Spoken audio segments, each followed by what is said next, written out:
What is going on, everyone? And in this video I'll be giving you my UFC Vegas 36 main and co-main event prediction, and then I'll show you the rest of my picks. So this card, I think the main and co-main event are pretty solid this time around. I think the main event is going to be exciting to see where Derek Brunson is able to go if he wins this fight, and then obviously for Darren Till to be exciting to see if he can put Derek Brunson away, or if it's one of those fights where nothing really gets done. And then obviously in the co-main event of the evening, we have Tom Aspinall taking on Sergey Spivak.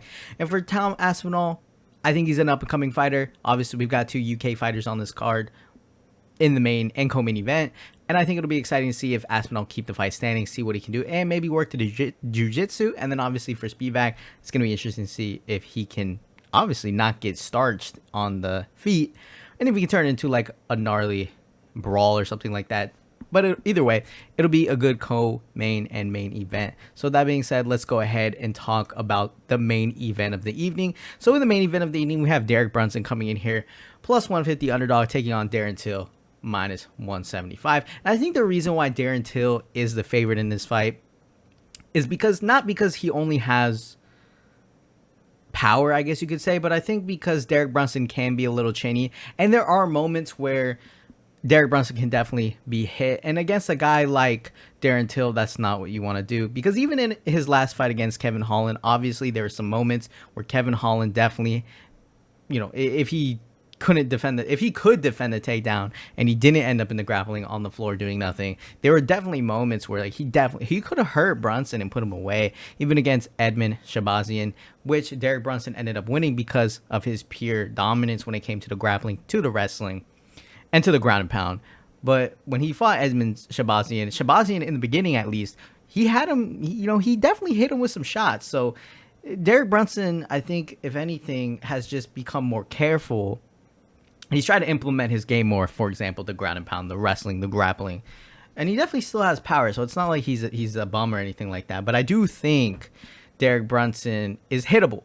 And I think Darren Till, out of Elias Theodoro, Ian Heinisch, Edmund Shabazian, Kevin Holland, is going to be the seasoned guy that Derek Brunson has fought outside of Israel Adesanya at least in his past couple 4 or 5 fights. So I think Darren Till, if he plays this right, he can definitely take over this fight. What I would like to see, though, from Darren Till is not backing up. He does stand on his lead leg, obviously, because he has that boxing kind of stance, and he likes to play the range a little bit. But he's not necessarily going to grapple with Derek Brunson. Obviously, that's not a smart idea. But he does stand on that lead leg, so Derek Brunson could look for some nasty leg kicks. So I'd like to obviously see Darren Till be a little bit more not just plodding forward, and because it won't work, right? It just won't work. But if Darren Till can... If Darren Till can be a little bit more aggressive, right, and he probably is going to look for counters, but I think against someone like Derek Brunson, he has to go a little bit early on because, like I said, Derek Brunson, he definitely gets into these wild exchanges, even though he's been cleaning that up a little bit. And I think Darren Till can definitely land something there. If you look at Darren Till, he's coming off of a loss against Robert Whittaker, but, he did land some good shots. He obviously dropped Robert Whittaker in that fight.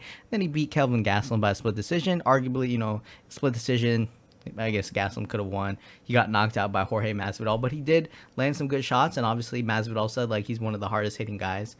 Tyron Woodley, he lost to Tyron Woodley.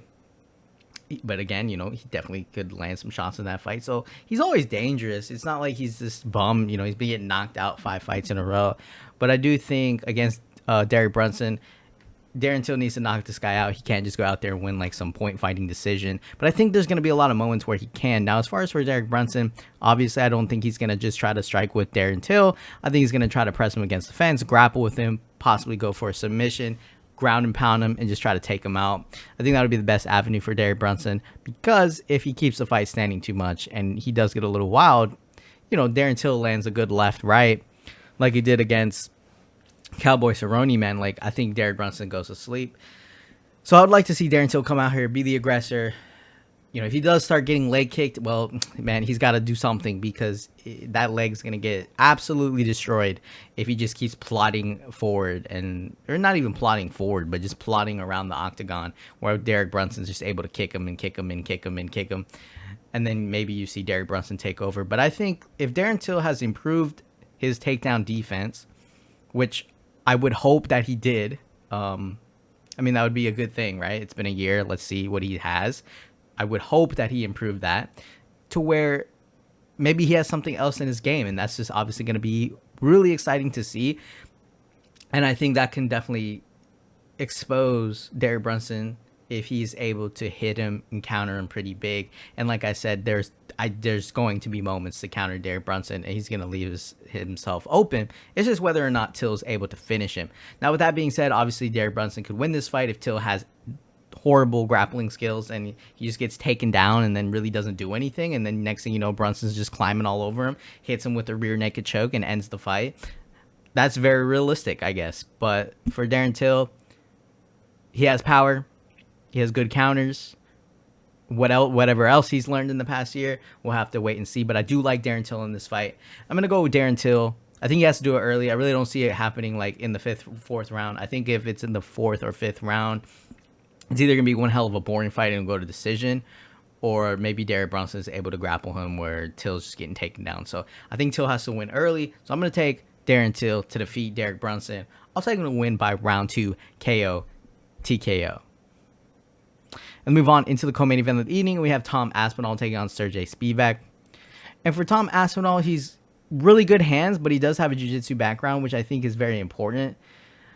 Because I think everyone's kind of saying, like, you know, Tom Aspinall is just going to go in here and knock him out. He does have really good hands. We saw that in his fights. But I think there's also obviously also he has a black belt in Brazilian Jiu-Jitsu. So let's not forget that he also has really good grappling. I think in his past fights, he's showcased more of his, at least in his other fights, he showcased more of like KO power, knockout power. But when he fought Andrei Arlovski, I mean, you see that double leg takedown to get that submission. He kind of just threw him off because I don't think Arlovski was expecting him to take him down. But Aspinall does have a black belt in Brazilian Jiu-Jitsu, so he definitely can be aggressive on the floor. I just think against a guy like Sergey Spivak, maybe he's not really wanting to go to the ground with that. I think if you look at Spivak's previous fights, on the feet, man, he definitely gets a little sloppy. He doesn't look clean as Aspinall. So for me, I think Spivak, I guess he could land a big shot. You know, he could swing a club and then hits him one time and he falls on the floor. Next thing you know, Spivak's climbing all over him. That could happen, but I think more than likely Spivak's probably going to try to push him against the fence. He's going to try to grapple him. Aspinall has to be careful because, you know, obviously you don't want to get hit. But I just think the speed of Aspinall's hands is going to be a little bit too much for Spivak. And if he does knock him down, obviously Aspinall's not going to really have a problem going to the ground with him if he wants to do that. I would think he still probably wants to defeat him on the feet because I just think Spivak's weakest part of his game is on the feet. Yes, he does have power, but it's nowhere near as clean, his boxing and all that, as his striking as Aspinall. So I think Aspinall is definitely going to piece him up on the feet. I think he can hurt him. I think he do it early.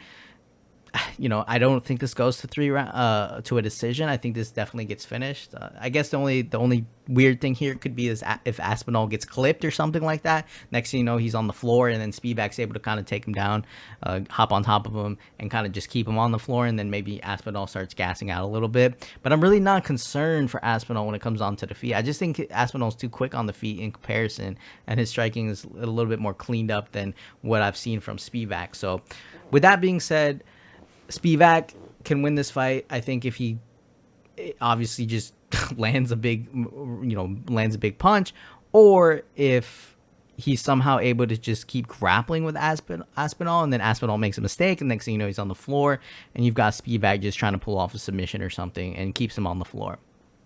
But other than that, I think it's pretty straightforward. I think Tom Aspinall has more ways to win. I wouldn't count out his ground game.